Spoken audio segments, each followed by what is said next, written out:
हरिश्चंद्र घाट यानी काशी का महाश्मशान। यह ऐसा घाट है जहां मोक्ष की प्राप्ति होती है, इसीलिए यहाँ लोग आते हैं। राम नाम सत्य है।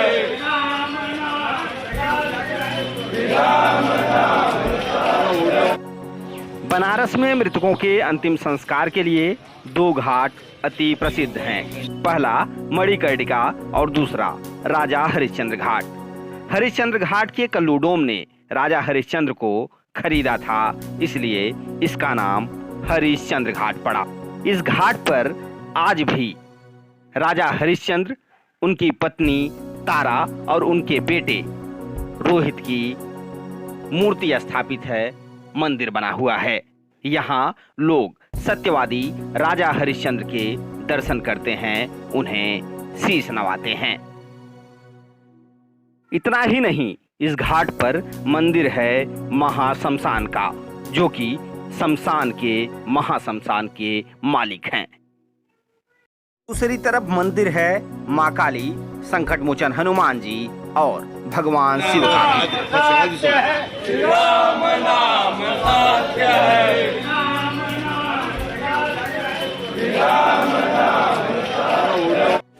यहाँ पहुंचकर सबसे पहले बाल को बनवाना, उसके बाद अग्नि के लिए डोमराज के यहाँ हाजिरी लगाना होता है।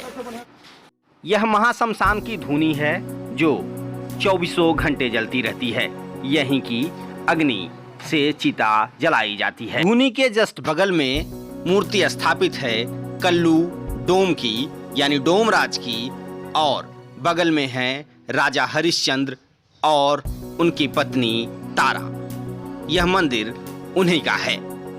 आप देख सकते हैं कि बीच में बैठे कल्लू डोम हैं, जिनके यहाँ राजा हरिश्चंद्र गिरवी थे। उनकी पत्नी और उनके बेटे रोहित भी विराजमान हैं, जिन्हें लेकर के जलाने के लिए कभी तारा पहुंची थी अपने पति के हाथों, और उन्होंने मना कर दिया था। डोमराज के यहाँ अग्नि के लिए अर्जी लगाने के बाद जो सबसे पहला काम होता है, वह शव को गंगा स्नान कराया जाता है। यहाँ जो परिजन होते हैं वो 5 बार शव को डुबकी लगवाते हैं गंगा में।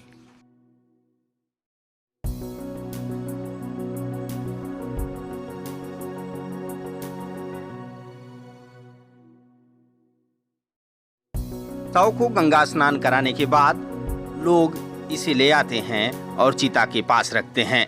में गंगा मोक्षदायिनी है, इसलिए यहाँ शव का गंगा में स्नान और अस्थियों का गंगा में प्रवाह बहुत ही शुभ माना जाता है। के गंगा में स्नान कराने के बाद अब प्रक्रिया शुरू होती है पिंडदान की, यानी सफेद वस्त्र जो यजमान होता है, यानी जिसे दाग देना है, वो सफेद वस्त्र धारण करता है, एक चीर रखता है और कलश लेकर के वो गंगा से जल भर के ले आता है और यहाँ पिंडदान करता है। पिंडदान की प्रक्रिया पूरी होने के उपरांत यहाँ शव पर लगी पीतांबरी माला आदि को हटाया जाता है और सिर्फ सफेद कपड़े तक ही सीमित रखा जाता है। उसके थोड़ी देर के बाद जो परिजन होते हैं वो शव को उठाते हैं और ले जा कर के चिता पर रखते हैं। यहाँ चिता पर पहले से ही लकड़ी रखी होती है 7 मन या 9 मन।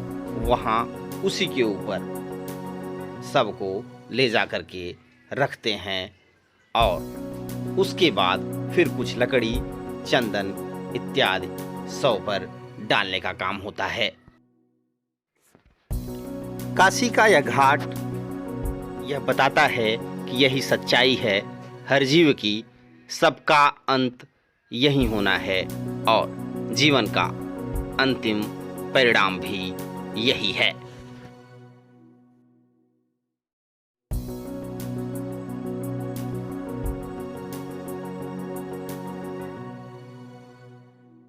शव को चिता पर रखे जाने के बाद अब परिजन धूनी के पास पहुंचता है, यानी डोमराज के पास जाता है और वहां से अग्नि ले आता है।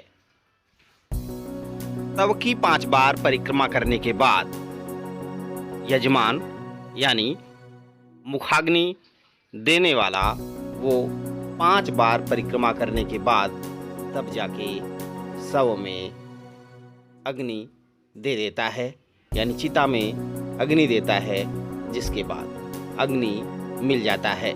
यह वही अग्नि है जिससे मोक्ष का रास्ता प्रशस्त होता है, इसलिए इसका बहुत ही महत्व है। कहते हैं कि काशी में मृत्यु के बाद यहाँ सीधे माँ गंगा अपनी गोद में लेती हैं, वो मोक्षदायिनी यहाँ कही गई हैं, जिसके बाद मोक्ष की प्राप्ति होती है।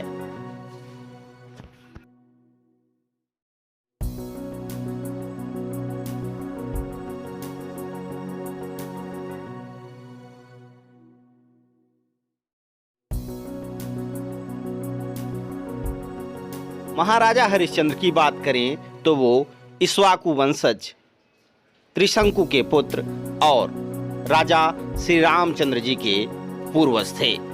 उन्होंने अपने एक संकल्प की वजह से पूरा राजपाट छोड़ दिया था और यहीं काशी में आकर के कल्लू डोम के यहाँ बिक गए थे, यानी खुद को बेच दिया था।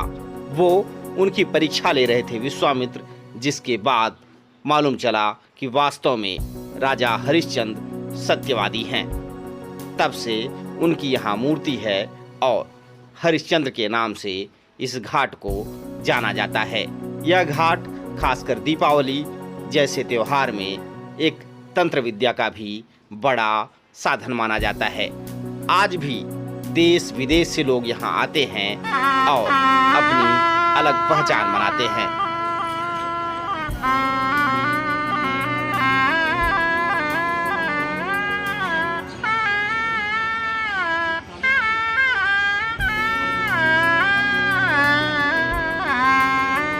यहाँ भगवान शिव तारक मंत्र देते हैं, जिससे मोक्ष की